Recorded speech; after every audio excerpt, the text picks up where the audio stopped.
कांग्रेस ने भारत को बर्बाद करने के लिए एक नहीं 50 कानून बनाए।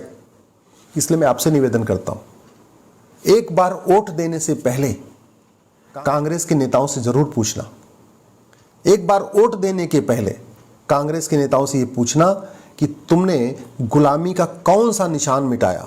इतने साल सत्ता में रहने के बाद समान शिक्षा क्यों नहीं लागू किया, समान नागरिक संहिता क्यों नहीं लागू किया, घुसपैठ के खिलाफ कठोर कानून क्यों नहीं बनाया, धर्मांतरण के खिलाफ कठोर कानून क्यों नहीं बनाया, जनसंख्या नियंत्रण, जनसंख्या विस्फोट रोकने के लिए कठोर कानून क्यों नहीं बनाया, तुमने अश्लीलता नियंत्रण के लिए कानून क्यों नहीं बनाया, तुमने नशा के खिलाफ कठोर कानून क्यों नहीं बनाया, तुमने भारत के संविधान को लागू करने के लिए क्यों नहीं बनाया, तुमने वेद पुराण को जन जन तक पहुंचाने के लिए वेद पुराण को शिक्षा व्यवस्था में शामिल क्यों नहीं किया, तुमने भगवत गीता और रामायण को एजुकेशन में क्यों नहीं डाला, तुमने सेकुलर शब्द भारत में क्यों जोड़ा, तुमने सोशलिस्ट शब्द भारत में क्यों जोड़ा।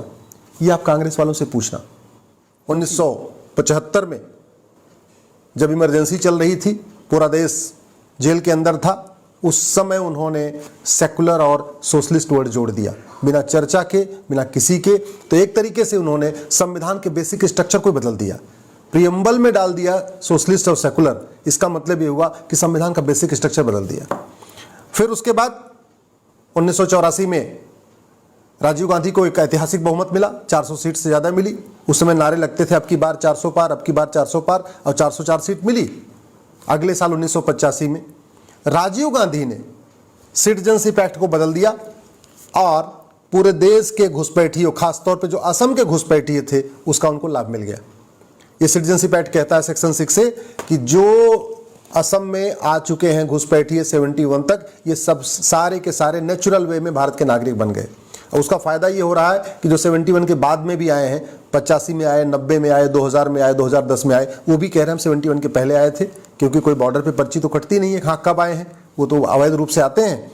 तो घुसपैठियों को निकालने की बजाय, घुसपैठियों के खिलाफ कठोर कानून बनाने की बजाय राजीव गांधी ने 1985 में सेक्शन 6A जोड़ दिया। और ये सेक्शन 6A कश्मीर की आर्टिकल 35A से भी ज़्यादा खतरनाक है। कश्मीर में जितना 370 का दुष्परिणाम हुआ, आर्टिकल 35A का दुष्परिणाम हुआ, उससे ज़्यादा खतरनाक है ये धारा 6A, जो असम को बर्बाद करके रखेगी। उसके बाद भी पेट नहीं भरा। अगले साल 1986 में साहबानों का मामला आया था सुप्रीम कोर्ट का। सुप्रीम कोर्ट का फैसला पलटने के लिए कानून बना दिया और मुस्लिम महिलाओं को जो गुजारा भत्ता मिलना था उसको बंद कर दिया 1986 में। ये काम भी राजीव गांधी ने किया। फिर उसके बाद इस देश में मुगलों के इलीगल काम को लीगलाइज करने के लिए कानून बना 1991 में, वो भी कांग्रेस ने बनाया था। आप जरा सोचिए, यहां पे हजारों की संख्या में मंदिर तोड़े गए थे, और किसके द्वारा? बाबर के जरिए, हुमायूं के जरिए। औरंगजेब ने तोड़वाया, अकबर ने भी तोड़वाया, गजनी ने तोड़वाया था, गोरी ने तोड़वाया था, अहमद शाह अब्दाली ने तोड़वाया था। हजारों की संख्या में मंदिर तोड़े गए थे। उन मंदिरों को रिस्टोर करने के लिए कानून बनाने की बजाय 1991 में कांग्रेस ने कानून बनाया जिसको प्लेस ऑफ वर्शिप एक्ट कहते हैं, पूजा स्थल कानून कहते हैं, और उसने सारे के सारे मुगलों के इलीगल काम को लीगलाइज कर दिया। 1588 में बाबर ने अयोध्या को तोड़ा, 1670 में औरंगजेब ने मथुरा भगवान कृष्ण की जन्मभूमि को तोड़ा, 1377 में तुगलक ने अटाला देव मंदिर को तोड़ा जो जौनपुर में है, जिसको अटाला मस्जिद कहते हैं। 1669 में औरंगजेब ने काशी विश्वनाथ जी मंदिर का तोड़ा था। 1410 में अलाउद्दीन ने रुद्र महालय मंदिर तोड़ा था। 1552 में अहमद शाह अब्दाली ने, जिसके नाम पे अहमदाबाद चल रहा है, उसने भद्रकाली मंदिर को तोड़ा था। इसी तरीके से पश्चिम बंगाल की जो अदीना मस्जिद बनी है वो भी मंदिर तोड़ के बनी है। विदिशा में 1658 में औरंगजेब ने वीजा मंदिर मंदिर को तोड़ के वीजा मंदिर मस्जिद बनवा दिया। आपका धार में भोजशाला सरस्वती जी के मंदिर को तोड़ के वहां पे भी जो है मूर्तियों को तोड़ दिया गया। तो कांग्रेस की ड्यूटी थी कि भाई भारत स्वतंत्र हो गया है तो एक कानून बनाए और सारे जो मठ मंदिर तोड़े गए उनको रिस्टोर करे, उनको बनवाएं। वो काम नहीं किया। 1991 में प्लेस ऑफ वर्शिप एक्ट बनाया और बोल दिया कि जो भी ये मुगल तोड़े थे वो सब सही है, ये सब लीगलाइज हो गया। अगले साल 1992 में मुस्लिम्स को फायदा देने के लिए और हिंदुओं को आपस में बांटने के लिए, क्योंकि हिंदू लॉ के अनुसार, संविधान के अनुसार हिंदू, जैन, बौद्ध, सिख, ये हिंदू, जैन, बौद्ध और सिख ये चारों हिंदू कहलाते हैं। लेकिन 1992 में कानून बना के सिख को भी माइनॉरिटी बना दिया, जैन को भी माइनॉरिटी बना दिया, बौद्ध को भी माइनॉरिटी बना दिया। असली मकसद था मुस्लिम्स को फायदा पहुंचाना, लेकिन एक ही तीर से दो निशान साधा 1992 में। इसको कहते हैं माइनॉरिटी कमीशन एक्ट। अगले साल 1995 में वक्फ एक्ट बना दिया। मुस्लिम्स को पूरे देश की ज़मीन पर कब्जा करने के लिए एक वक्फ एक्ट बनाया 1995 में। अगले फिर 2004 में माइनॉरिटी एजुकेशन एक्ट बना दिया, ये काम मनमोहन सिंह ने किया था।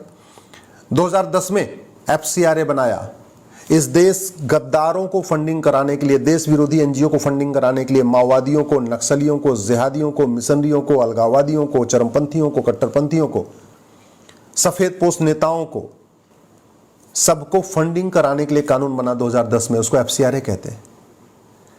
2012 में राइट टू एजुकेशन के दायरे से मदरसे को बाहर निकाल दिया। जब राइट टू एजुकेशन 2009 में बना था तो मदरसे भी उसके दायरे में आते थे, 2012 में उसको बाहर निकाल दिया।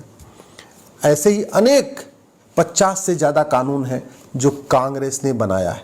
कांग्रेस ने गुलामी का नाम नहीं मिटाया, गुलामी का निशान नहीं मिटाया, गुलामी की परंपरा को नहीं खत्म किया, गुलामी के रीति रिवाजों को खत्म करने के लिए कुछ नहीं किया, गुलामी की भाषा को कम करने के लिए कुछ नहीं किया, गुलामी की पुलिस व्यवस्था को नहीं बदला कांग्रेस ने, गुलामी की न्यायिक व्यवस्था को नहीं बदला कांग्रेस ने, गुलामी की शिक्षा व्यवस्था को कांग्रेस ने नहीं बदला, गुलामी की प्रशासनिक व्यवस्था को कांग्रेस ने नहीं बदला, गुलामी की टैक्स व्यवस्था को नहीं बदला, गुलामी के जितने हमारे पुराने परंपराएं चल रही थी कि गवर्नर जाएंगे तो ऐसे सैल्यूट होगा, ये जाएंगे तो ऐसे सैल्यूट होगा, ये जाएंगे तो ऐसे सैल्यूट हो जाएगा, वो कुछ नहीं बदला। हाँ, भारत की संस्कृति को, भारत की चिकित्सा व्यवस्था को, भारत की शिक्षा व्यवस्था को, भारत की परंपरा को, भारतीय ज्ञान विज्ञान को खत्म करने के लिए एक के बाद एक 50 कानून बनाए। इसलिए मैं आपसे निवेदन करता हूं, एक बार वोट देने से पहले कांग्रेस के नेताओं से जरूर पूछना, एक बार वोट देने के पहले कांग्रेस के नेताओं से ये पूछना कि तुमने गुलामी का कौन सा निशान मिटाया, तुमने गुलामी के खिलाफ कितने काम किए और तुमने वेद पुराण को क्यों नहीं लागू किया। तब तो ऐतिहासिक बहुमत था। आप कांग्रेस के नेताओं से पूछिए कि आपके तो पास 1950 से लेके नेहरू जी को लगातार ऐतिहासिक बहुमत मिल रहा था, इंदिरा जी को लगातार ऐतिहासिक बहुमत मिला, राजीव गांधी को तो 404 सीट मिली।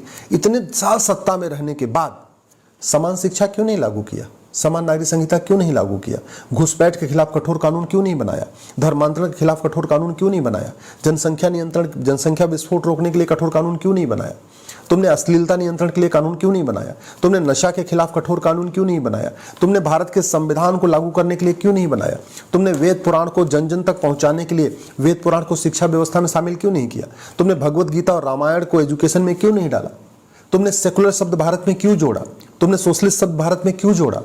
ये आप कांग्रेस वालों से पूछना, क्योंकि वैसे तो आपको मिलेंगे नहीं, लेकिन अब इलेक्शन आ रहा है तब ये कांग्रेस के नेता आपके पास आएंगे। और इस बार आप जो वोटिंग करना वो दिल लगा के मत करना, दिमाग लगा के करना। इस बार जो वोट देना वो सोच समझ के वोट देना। इस बार जो वोट देना जाति के आधार पर मत देना, भाषा के आधार पर मत देना, क्षेत्र के आधार पर मत देना। इस बार वोट देना मुद्दों के आधार पर।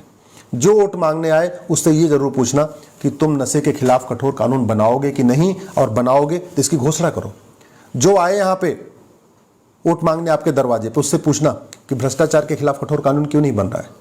जो आपसे वोट मांगने आए उससे पूछना ये थाने दलाली के अड्डे क्यों बने हुए हैं, ये तहसील में भ्रष्टाचार इतना क्यों है, ये हवलदार पेशकार इतना देश को क्यों लूट रहे हैं, भ्रष्टाचार के खिलाफ कठोर कानून कब बनेगा, हवाला के खिलाफ कठोर कानून कब बनेगा, संपत्ति को आधार से लिंक कब किया जाएगा, घुसपैठियों को कब निकाला जाएगा, धर्मांतरण कराने वाले मिशनरियों और जिहादियों पे कठोर कार्रवाई कब होगी। ये आप पूछना। अगर आप नहीं पूछोगे तो याद रखिए, जैसे पाकिस्तान से मिट गए, अफगानिस्तान से ख़त्म हो गए, बांग्लादेश से भी ख़त्म होने के कगार पे हैं, भारत के 9 राज्यों से ख़त्म हो चुके हैं, भारत के 200 जिलों में ख़त्म हो चुके हैं, भारत की 300 तहसीलों में ख़त्म हो चुके हैं। देखते देखते एक दिन अपने ज़िले में भी आप ख़त्म हो जाओगे।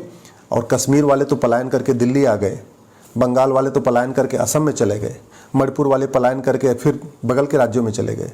आप कहाँ जाओगे, सोचना आपने। इसलिए इन वोट जीवी और नोट जीवी नेताओं से खुल के सवाल करिए। और अगर मेरी बात से सहमत हो तो इस वीडियो को अपने सारे ग्रुप्स में डाल दीजिएगा, अपने फेसबुक पे डाल दीजिएगा, अपने व्हाट्सएप पे ज़रूर फैलाइएगा। अगर आप ट्वीट कर सकते हैं तो इसको ट्वीट भी करिएगा। और अपने जान पहचान के नेताओं को कहिए कि इन बातों का जवाब दें, नहीं तो ये वोट जीवी और नोट जीवी नेता 20 साल के बाद, 25 साल के बाद आपके बच्चों को बचाने नहीं आएंगे। आज का कठोर कानून आपके बच्चों को बचाएगा। आज के अच्छे नेता जिनको आप बहुत अच्छा मानते हो, ये 25 साल के बाद आपके बच्चों को बचाने नहीं आएंगे।